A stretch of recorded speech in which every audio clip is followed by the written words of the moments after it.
Assalamualaikum warahmatullahi wabarakatuh. Perkenalkan, saya Muhammad Islam Dasid dengan NIM 90400125015.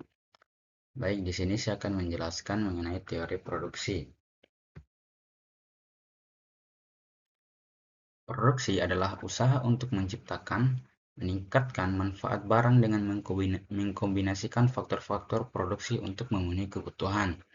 Produksi merupakan aktivitas ekonomi yang menyediakan barang atau jasa sampai ke konsumen, serta proses perubahan input menjadi output. Produksi dapat disebut juga sebagai produsen. Di sini ada beberapa macam produsen. Yang pertama, pemilik bisnis. Seseorang yang memiliki usaha dan hanya berusaha mencari keuntungan. Yang kedua, manajer. Manajer adalah seseorang yang mengatur, mengkoordinasikan, dan menggunakan serta mengoptimalkan sumber daya yang tersedia di perusahaan untuk usaha. Yang ketiga, pengusaha. Pengusaha adalah seseorang yang memiliki kombinasi antara manajer sekaligus pemilik bisnis. Pengusaha berusaha mendirikan perusahaan yang menguntungkan, mencari dan mengelola sumber daya untuk memulai suatu bisnis.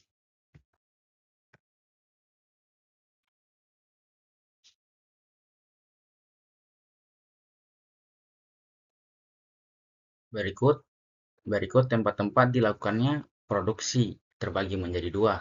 Pertama, perusahaan dan yang kedua, industri. Perusahaan merupakan institusi atau lembaga yang menggunakan atau memanfaatkan dan mengorganisasikan faktor-faktor produksi untuk menghasilkan dan menjual barang dan jasa. Yang kedua, sedangkan industri, cangkupannya lebih luas yaitu kumpulan dari beberapa perusahaan yang menghasilkan atau memproduksi barang sejenis dalam suatu pasar. Macam-macam perusahaan. Yang pertama, perusahaan perorangan. Perusahaan di mana pemiliknya adalah seorang yang bertanggung jawab atas segala kerugian atau laba yang diperoleh.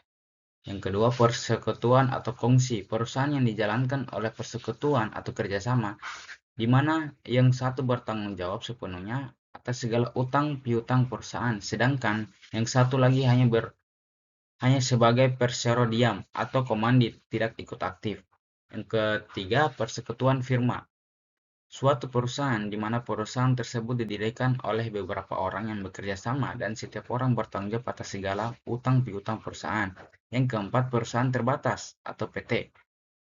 Suatu perusahaan di mana pemiliknya terdiri dari pemegang saham yang masing-masing bertanggung jawab sesuai dengan besarnya saham yang dimiliki.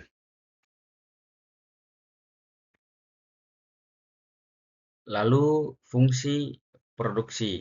Dalam teori ekonomi, setiap proses produksi mempunyai landasan teknis yang disebut fungsi produksi.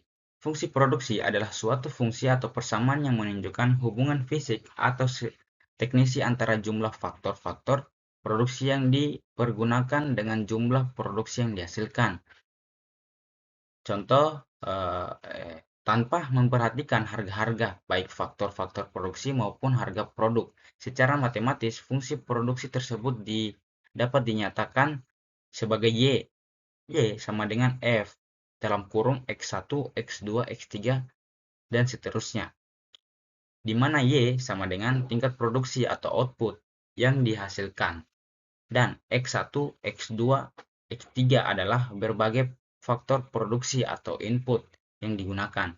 Fungsi produksi atau hubungan teknis antara input variabel independen dan output variabel dependen. Kita bisa dapat melihat salah satu contohnya ini gambarnya, input melalui proses produksi dan menjadi output. Faktor produksi. Di sini kita dapat melihat faktor produksi.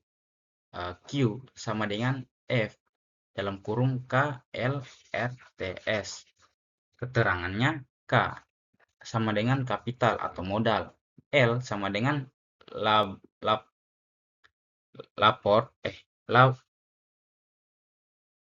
atau tenaga kerja, R sama dengan resource atau sumber daya. T sama dengan teknologi. E sama dengan skill atau keterampilan. Fungsi ini masih bersifat umum, hanya bisa menjelaskan bahwa produk yang dihasilkan tergantung dari faktor-faktor produksi yang dipergunakan, tetapi belum bisa menjelaskan kuantitas mengenai hubungan antara produk dan faktor-faktor tersebut. Untuk dapat memberikan penjelasan kuantitas, fungsi produksi tersebut harus dinyatakan dalam bentuk yang spesifik, seperti misalnya Y sama dengan A tambah BX dalam kurung fungsi linear. Yang kedua, Y sama dengan A tambah BX kurang CX kuadrat dalam kurung fungsi kuadratis. Yang ketiga, Y sama dengan A X 1 pangkat B kali X 2 pangkat C kali X 3 pangkat D dalam kurung fungsi Copps-Douglas dan lain-lain. Hukum fungsi produksi. Di law diminishing return atau LDR, jika produksi menggunakan satu input variabel, maka akan berlaku hukum penambahan yang semakin menurun. Hukum ini menyatakan bahwa jika penggunaan satu input variabel meningkat, sementara jumlah penggunaan faktor-faktor produksi lainnya tidak berubah, maka pada mulainya kenaikan penggunaan input tersebut akan menyebabkan kenaikan output, tetapi kemudian mulai menurun. Analisis produk. Kita dapat melihat dalam tabel tersebut di mana analisis jangka panjang dan jangka pendek. Produksi dengan satu faktor produksi variabel adalah pengertian analisis jangka pendek, di mana ada faktor produksi yang tidak dapat diubah, sedangkan dalam jangka panjang perubahan terjadi pada lebih dari satu faktor produksi. Walaupun jangka pendek dan jangka panjang, setiap perusahaan tentu berbeda sesuai dengan skala perusahaan tersebut. Maka dapat disimpulkan dalam matematis sebagai berikut. Q sama dengan F dalam kurung L atau dalam kurung dalam jangka pendek.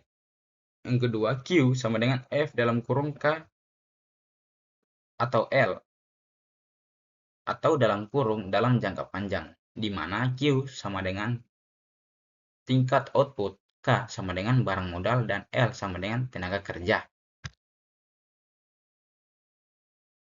Analisis jangka pendek. Yang pertama, produksi total. Dalam banyaknya produksi yang dihasilkan dari penggunaan total faktor produksi.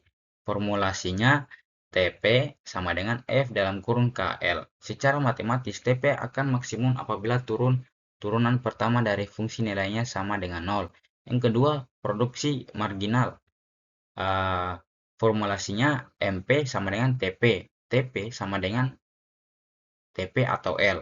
MP marginal product merupakan turunan pertama TP selama MP lebih besar daripada 0. Tenaga kerja dapat terus bertambah jika MP lebih kecil daripada 0. Penambahan tenaga kerja justru mengurangi produksi total. Penurunan nilai MP merupakan indikasi telah terjadinya hukum pertambahan hasil yang semakin menurun atau the law of diminishing return atau LDR. Baik, cukup sekian video pembelajaran dari saya. Jika ada salah kata atau kurangnya materi dari saya, mohon dimaafkan. Sekian, wassalamualaikum warahmatullahi wabarakatuh.